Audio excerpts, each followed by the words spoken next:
Баршаңызға сәлем. Өтініш, құрметті тыңдарманым, арнама тіркеліп, лайк басып, достарыңызбен бөлісе кетсеңіз. Көптен көп рахмет.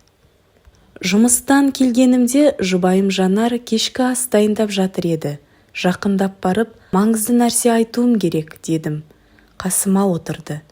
Айтар сөзім оның жүрегін ауыртатынын түсініп тұрдым. Бірақ қанша қиын болса да айтуым керек. Ажырасайық, дедім. Ашуланбады, қарсы сөз де айтпады. Себебін сұрады. Еш нәрсе айта алмағаныма ренжіді. Басқа әйелді жақсы көретінімді айта алмадым. Ол түнімен жылап шықты. Бірге өткізген 20 жылдан кейін ажырасу қиын болатыны түсінікті. Оның алдында өзімді кінәлі сезінгенім үшін оған көлік, үй және компаниямның 30% үлесін беретін келісімшарт дайындап қойдым.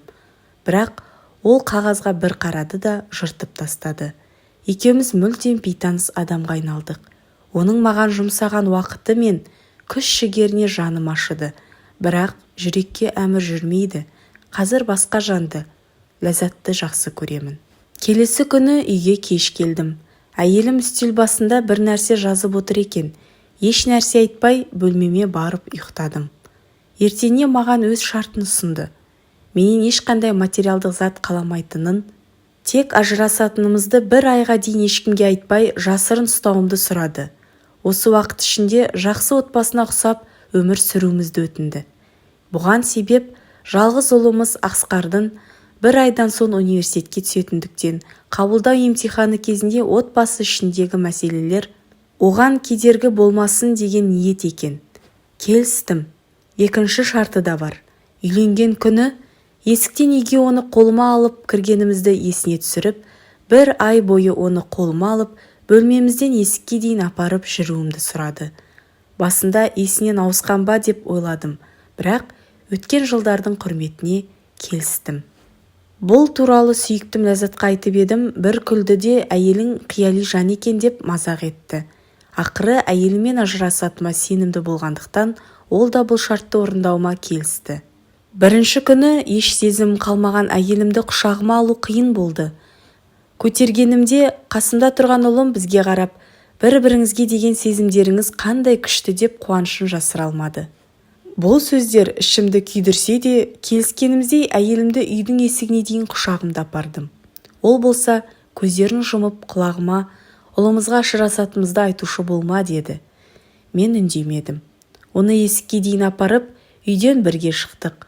Ол аялдамаға барып, жұмысына баратын автобусты күтті. Мен өз жұмысыма кеттім. Екінші күні бұл ойынды ойнау оңай болды. Оған көптен бері назар аудармай, оның бетіне түскен майда жімді де байқамаппын. Шаштарына ақ түсіпті, өткен жылдардың ізін көріп қатты ойландым. Үшінші күні оны құшағыма алғанымда ішімде бір сезім пайда болды.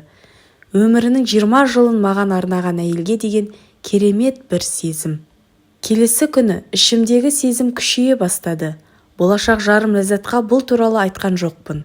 Әйелімді күннен күнге көтеріп жүру Жанар екеумізді бақытқа бөлей бастады. Бір күні оның не кисем екен деп ойланып тұрғанын көрдім. Бұрынғы киімдері өзіне кеңейіп бара жатқанын айтты. Расында да соңғы күндері қатты арықтап кеткенін енді байқадым. Ажырасатынымызды ойлап, соның уайыммен арықтағанын түсіндім. Еріксіз басынан сипадым. Осы кезде келіп қалған ұлымыз, әке, анамды құшағыңда тасуың керек, деді. Жанарды құшағыма алып жүру үйіміздің бір дәстүріне айналды. Әйелім ұлымды қасына шақырып, күлімсіреп құшақтады. Оны құшағыма алып тасығанымда тура үйленген жылдардағымыздай сезім кештім. Сезімім еріксіз өзгере бастады. Соңғы, яғни 30-шы күні оны есікке дейін апара жатып, одан барлығы үшін кешірім сұрадым. Үйден шығып Ләззатқа барып, әйелімен ажыраспайтынымды айттым. Отбасымыздың әлсірегені сезімнің жоқтығынан емес, бір-бірімізді бағалай алмағанымыздан екенін енді түсіндім. Үйге қайта жетуге асықтым. Жолдан гүл алып, арасына сені өмірімнің соңына дейін құшағымда таситын боламын деп жаздым. Үйге бара салып, бөлмемізге қарай жүгірдім. Әйелім төсекте жатыр екен. Қасына бардым, дем алмай жатыр. Жедел жәрдем шақырдым. Дәрігер, Әйеліңіз 4 айдан бері обыр ауруымен ауырған екен. Өкінішке қарай ауруы асқынып кетіпті. Содан көз жұмды. Қайғыңызға ортақпын деді. Қатты өкініп жыладым. Басқамен жүріп, әйелімнің обыр ауруымен арпалысқанын білмей де қалыппын. Ал ол менің қамымды ойлап, өміріне санаулы күндер қалғанын білгені үшін ұлымыздың алдында мені анасын тастап кеткен жаман әке ретінде көрсетпеуге тырысыпты. Ем болмағанда ұлымыздың есінде мені жақсы әке, жақсы жұбай болуымды қалапты. Қадірімді білмеген қадірлім-ау, қабірімді құшақтап жылап қалма деген сөз осы тұста айтылуы тиіс. Жаныңызда жүрген жандарды жоғалтқан соң емес, тірі кезінде бағалаңыз. Сізге бүгін әсерлі әңгіме сыйлаған Өмір жолы арнасы және мен Әсем ханым. Әңгіме әсерлі болсын десеңіз, бізді қолдап, лайк басып, достарыңызбен бөлісіп арнама тіркелуді ұмытпаңыз.